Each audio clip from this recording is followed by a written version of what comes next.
कि धार्मिक न्यास बोर्ड के सभी जमीन सुरक्षित रहें, इसकी चिंता आदरणीय श्री सम्राट चौधरी जी माननीय मुख्यमंत्री बिहार सरकार के नेतृत्व में कर रही है। कल हमने स्पष्ट इंस्ट्रक्शन दिया है कि जो भी अधिकारी हैं, जांच अधिकारी हैं, संचालन अधिकारी हमारे एडिशनल कलेक्टर होते हैं, उनको अंतिम चेतावनी दिया जाए, पत्र दिया जाए, ऐसे लोगों को जल्द से जल्द सजा दिया जा सके, नहीं तो फिर जांच करने वाले अधिकारी पर कार्रवाई के लिए मैं सामान्य प्रशासन विभाग को लिखूंगा। अपराधी कौन है?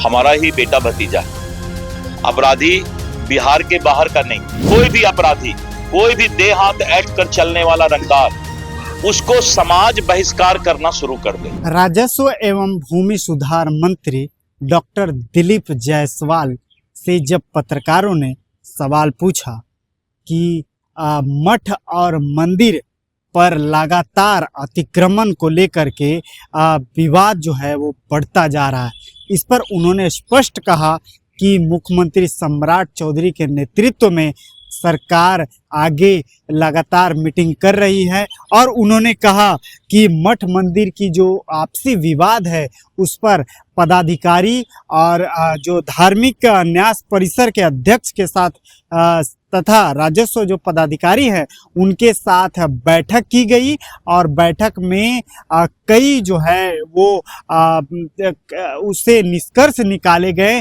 साथ ही अब किसी तरह की जो है वो धार्मिक या इस तरह की जो मठ मंदिर पर कब्जा को लेकर के उन्होंने स्पष्ट कहा कि अब किसी तरह के कब्जा अब नहीं चलेगा और जो है अतिक्रमण हटा दिया जाएगा। लगातार आपको सूर्य विहार भूमि सुधार से जुड़े हुए खबर दिखा रही है, आपको लगातार सचेत कर रही है, सजग कर रही है और हम आगे भी उन्होंने पत्रकारों से कहा कि मठ मंदिर को लेकर के अतिक्रमण जो है वो किसी तरह का नहीं चलेगा। साथ ही साथ कहा कि भागलपुर में एक वीडियो वायरल हो रही है। सवाल पूछा पत्रकारों ने कि एक जो है वो अपराधी अपना हथियार गंगा में प्रवाहित कर रहा है और वो जो है वो ये कह रहा है कि अब हम जो है वो अपराध छोड़ देंगे।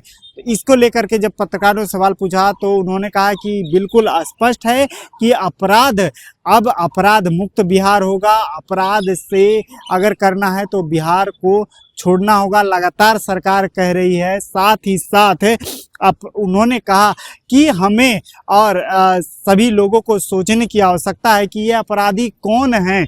14 करोड़ बिहारी में से ही जो है वो अपराधी हैं। साथ ही उन्होंने बिहारियों से, सभी लोगों से अनुरोध किया और कहा कि हमें अपराधियों का बहिष्कार करना चाहिए। बिल्कुल सही सुन रहे हैं आप, बहिष्कार करना चाहिए। अगर समाज अपराधियों का बहिष्कार करती है तो खुद ही जो अपराधी हैं वो अकेलापन महसूस करेंगे और अपराध करना छोड़ेंगे। साथ ही उन्होंने पिछले दिन निगरानी विभाग की भी मीटिंग की और उन्होंने कहा कि 15 हमने पदाधिकारियों को उन्होंने आदेश दिया कि 15 दिन के अंदर निगरानी विभाग से जुड़े सभी उनको सूचना चाहिए। अगर नहीं होता है तो कड़ी प्रतिक्रिया देंगे।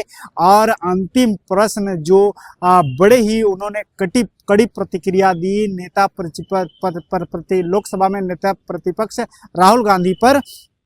उन्होंने कहा कि ये कांग्रेस का बंटाधार कर देंगे, जब तक कांग्रेस खत्म नहीं करते तब तक नहीं मानेंगे। देखिए पूरी वीडियो, डॉक्टर दिलीप जायसवाल क्या कह रहे हैं। बड़ा निर्णय आप लोगों ने लिया है कि मठ मंदिरों पर के जो जमीन पर जो अवैध कब्जा है उसे भी अब सरकार और आपकी विभाग। देखिए, राजस्व विभाग ने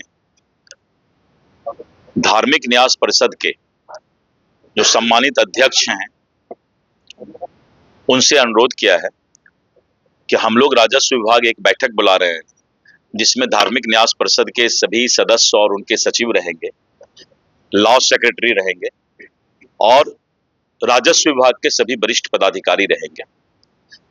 धार्मिक न्यास परिषद का लाखों एकड़ जमीन या तो मठ मंदिर का हो चाहे धार्मिक न्यास परिषद का हो, वो या तो अतिक्रमण के है या फिर आपसी विवाद में फंसा हुआ है। राजस्व विभाग एक पहल शुरुआत करना चाहती है कि धार्मिक न्यास परिषद को भी ये लीगल राइट हो और वो इस तरह के जमीन को जो है कैसे अतिक्रमण मुक्त कराए और कैसे उसको लीगलाइज करे, तो ये बहुत आवश्यक है। इसी के लिए राजस्व विभाग ये पहल करने जा रही है कि धार्मिक न्यास बोर्ड के सभी जमीन सुरक्षित रहें, इसकी चिंता आदरणीय श्री सम्राट चौधरी जी माननीय मुख्यमंत्री बिहार सरकार के नेतृत्व में कर रही है। सर, एक तस्वीर सामने आई, भागलपुर में एक अपराधी जो है वो अपना जो पिस्तौल है उसके हाथ में वो गंगा प्रवाहित कर रहा है और कह रहा है कि आज से वो अपराध नहीं करेगा। तो क्या आपको लगता है कि जो वाकई जो बिहार में जो एनकाउंटर हो रहा है और जिस तरीके से अपराधियों पर कार्रवाई हो रही है उसकी ये तस्वीर है? देखिए, मैं एक बात बताता हूं आपको, आप ये बात कभी सोचेंगे, मीडिया के लोगों को भी सोचने की आवश्यकता है। अपराधी कौन है? हमारा ही बेटा भतीजा है। अपराधी बिहार के बाहर का नहीं, यानी बिहार की जो 14 करोड़ आबादी है, उसी आबादी में किसी न किसी बेटे, किसी न किसी का रिश्तेदार या तो अपराधी है।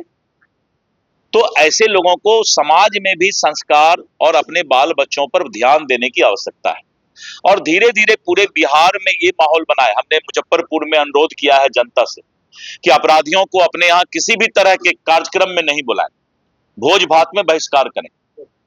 पूरे बिहार के अंदर ये आह्वान हमने किया है कि कोई भी अपराधी, कोई भी दे हाथ ऐंठ कर चलने वाला रंगदार, उसको समाज बहिष्कार करना शुरू कर दे। कोई भोज भात में नहीं बुलाए, कोई फंक्शन में नहीं बुलाए। तो जब अपराधी का समाज बहिष्कार करना शुरू करेगा, चिन्हित करना शुरू करेगा, तो सरकार भी वैसे अपराधी को कानूनन सजा देने का काम करेगा। और ये माहौल अब बिहार में बनना शुरू हो गया है और जल्द ही इस तरह का माहौल बनेगा। कल आपने एक समीक्षा बैठक की और बैठक में सख्त निर्देश भी दिया है अधिकारियों को। हमने कल निगरानी विभाग का, जो हमारे राजस्व विभाग का निगरानी विभाग है, उसका मैंने समीक्षा किया। मैंने देखा कि 4 साल, 5 साल, 6 साल, 7 साल से किसी का जो है जांच अटका हुआ है, किसी का रिपोर्ट आना बाकी है और वो आराम से निलंबित हो करके घर में जो है और सिर्फ जो है बैठ करके और आने वाले समय में बाद में कोर्ट में भी जीत करके वो पूरा पैसा ले लेगा।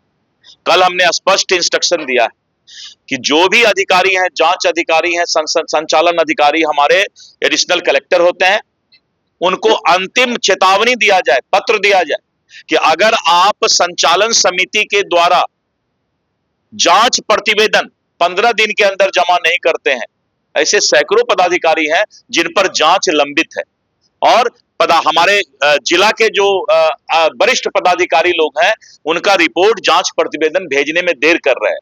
हम अंतिम पत्र दिए हैं कि जांच करने वाले अधिकारी आप अनियमितता के ऊपर तुरंत जांच का रिपोर्ट करें और ऐसे लोगों को जल्द से जल्द सजा दिया जा सके, नहीं तो फिर जांच करने वाले अधिकारी पर कार्रवाई के लिए मैं सामान्य प्रशासन विभाग को लिखूंगा। सर, राहुल गांधी के टिप्पणी पर क्या कहेंगे प्रधानमंत्री? देखिए, राहुल गांधी मुझे लगता है कि मानसिक रूप से विक्षिप्त हो चुके हैं।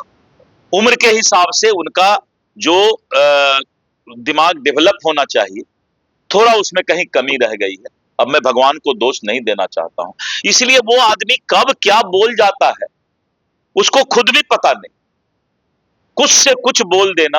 और यही कारण है कि राहुल गांधी ये ठेका लेकर आया है कि कांग्रेस का जब तक हम हिंदुस्तान और भारत में नाव नहीं डुबो देंगे, कांग्रेस का सफाया नहीं कर देंगे, तब तक राहुल गांधी चुप रहने वाला नहीं।